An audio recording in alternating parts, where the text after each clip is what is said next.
Summary of Dogfight by Fred Vogelstein. Introduction. Apple and Google. We need them both, right? Can you imagine life without your favorite search engine or your favorite iPhone? It would feel like an impossible choice. These tech giants and their innovations practically rule our everyday lives. We think of them as being almost synonymous. But in fact, these very different companies and former allies are actually in an intense battle for control of the digital realm. Over the course of this summary, we'll learn more about the intense dogfight that ensued, what started it, and what future entrepreneurs can learn from Apple and Google's bitter rivalry. Chapter 1. How the iPod led to the iPhone. Who remembers the iPod Shuffle? In the early 2000s, Apple's iPods dazzled the tech aisles of America's big box stores, wooing us all with their sleekness, portability, and the promise of taking your music anywhere. When I was a kid, I had the sparkly pink edition, and like everyone else who was new to the iPod scene, I thought I was so cool. You could use your iPod to chat to your friends or share anything. Its only purpose was playing music, but we loved it. But that wasn't quite true for many of Apple's executives, however. Although Steve Jobs preferred to focus on the development of the iPod and its inseparable companion, iTunes, many of his designers felt that Apple's resources should be poured into the creation of a phone. If Apple got into the phone development market, they argued, they could expand their empire and corner the market on digital communications in the same way they had taken over the computer world with the Mac. But Steve Jobs disagreed. Because the manufacturing rules of the time were tilted in favor of big service providers like Verizon and AT&T, Jobs knew that any new phone he developed would be heavily influenced by the input of major carriers, and that simply wasn't Apple's thing. Apple prided itself on being new, bold, innovative, and above all, independent. If Apple had to start bowing to the whims of big phone carriers, Jobs was concerned that the brand would lose both its originality and its integrity. So for years, Jobs rejected the idea of developing an iPhone and instead devoted Apple's resources to the development of iTunes and iPods.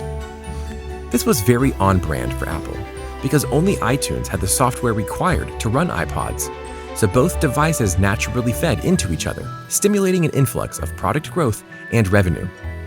And this appeared to be the perfect setup until 2004.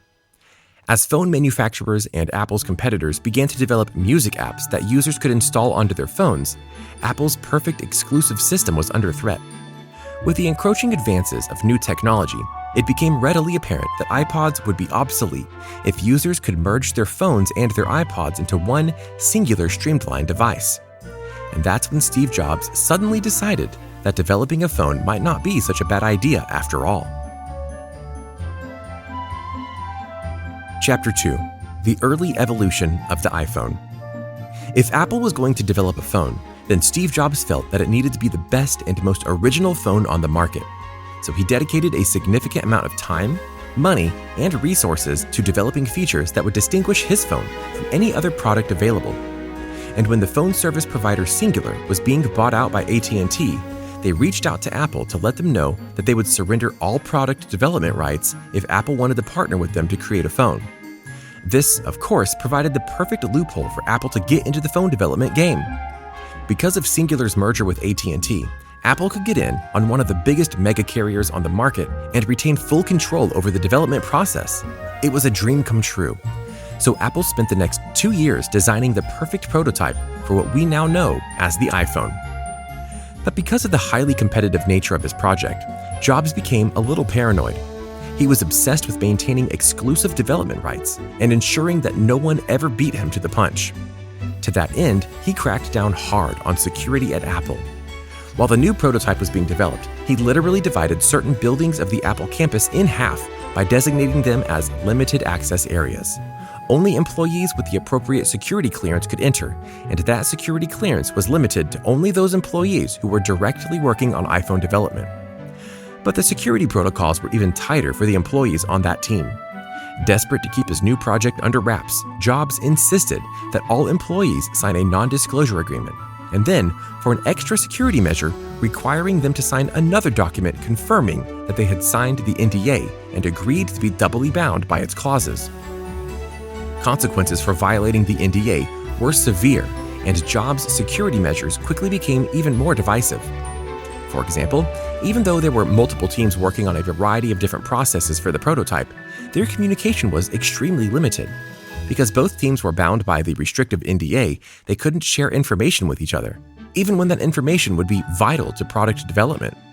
To say that the atmosphere at Apple was tense would be a gigantic understatement. Chapter 3: Google's Sneaky Smartphone Sabotage.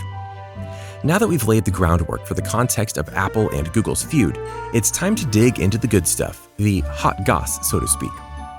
Because during the iPhone's secret development in 2007, Apple and Google were on great terms. After all, why shouldn't they be? At the moment, they could hardly be considered competitors. Apple didn't have a search engine, and it wasn't interested in developing one. Steve Jobs was more than content to concentrate on the development of innovative tech devices and to leave the search engine market to Google.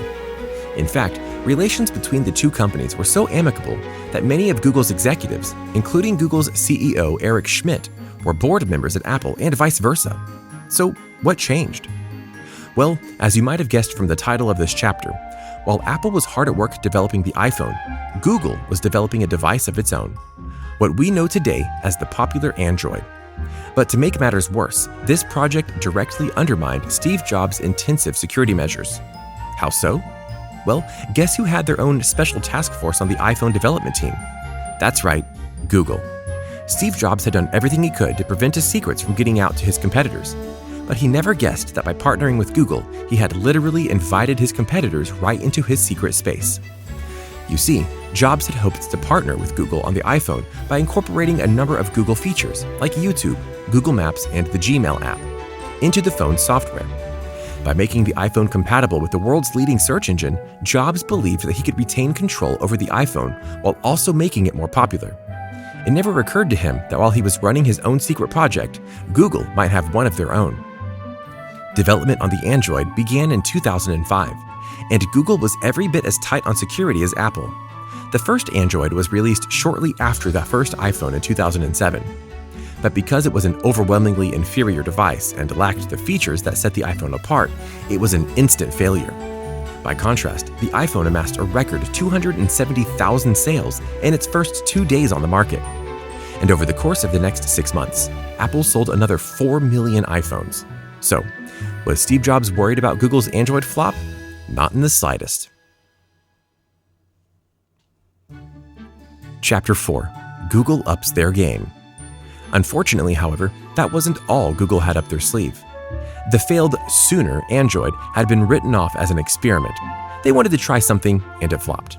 Far from being concerned by the setback, Google simply went back to the drawing board and continued development on a new and improved secret project. But this time, Steve Jobs caught wind of it. Informants on Google's executive board warned him that Google was planning an impressive comeback and that their future victory was predicated on stealing Apple's success secrets. But unfortunately for him, Jobs had faith in his relationships at Google. He believed they simply wouldn't do that to him. So when the new Android operating system was released on November 5, 2007, Jobs felt completely blindsided. And he was even more concerned by Google's announcement of their new OHA, or Open Handset Alliance. The Open Handset Alliance was even more of a threat to Jobs' empire than the Android, and here's why.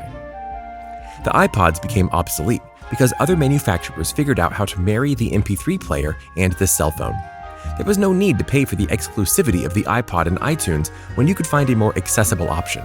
And history was repeating itself yet again. That's because the OHA was a collaboration between Google and a host of the world's leading software developers and service providers, including big names like T-Mobile, Sony, and Intel. Jobs had resisted creating a phone because he feared surrendering control of the development process to these phone development giants. But where Apple saw a threat, Google saw a partnership. By making the Android compatible with 34 of the world's biggest developers and service providers, they realized that the Android would be more popular and more accessible. And indeed it was. This not only put the Android in competition with the iPhone, it also provided the possibility for the Android to gain a competitive edge. After all, if this device was accessible to everyone and compatible with a variety of different platforms, why would anyone need the exclusive iPhone framework manufactured by Apple?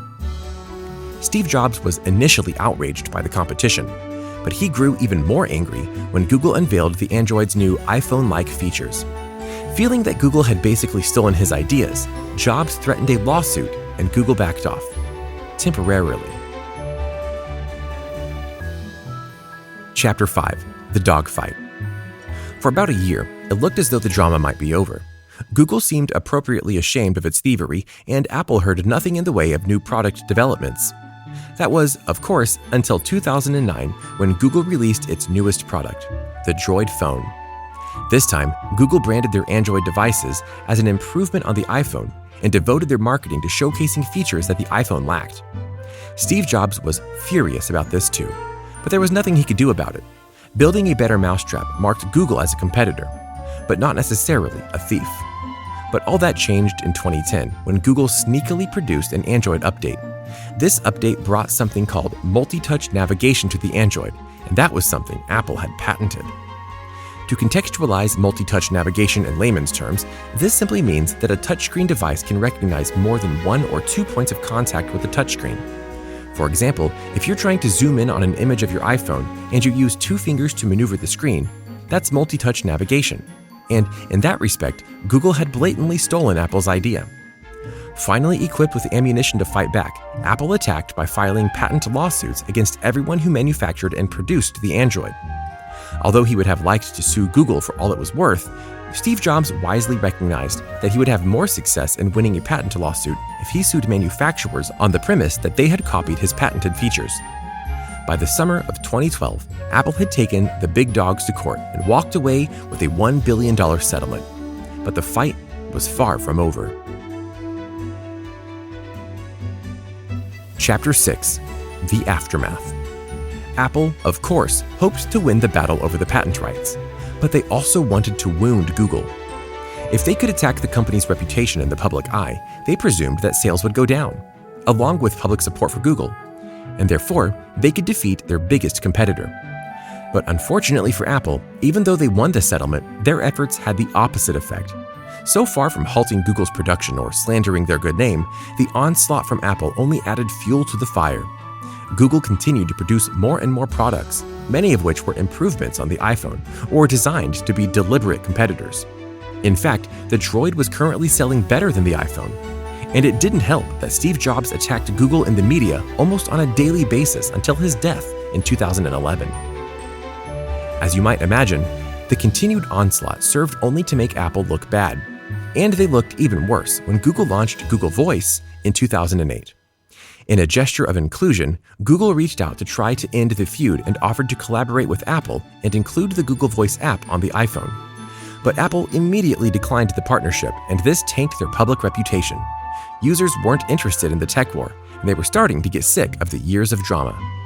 This meant that they weren't particularly invested in siding with either Apple or Google. So when Apple began to look ugly and controlling in the media, few users were willing to stay with them based on brand loyalty alone. Sales went down, along with public support for Apple, and it became clear that there were no real winners in this dogfight. Final summary. We might not think of Google and Apple as competitors, and the truth is that they didn't start out that way. But as the two companies fought for control over the emerging tech market, the release of Google's Android phone sparked division between the two and triggered an outburst of tension and strong feelings, resulting in a legal battle that dragged on for years.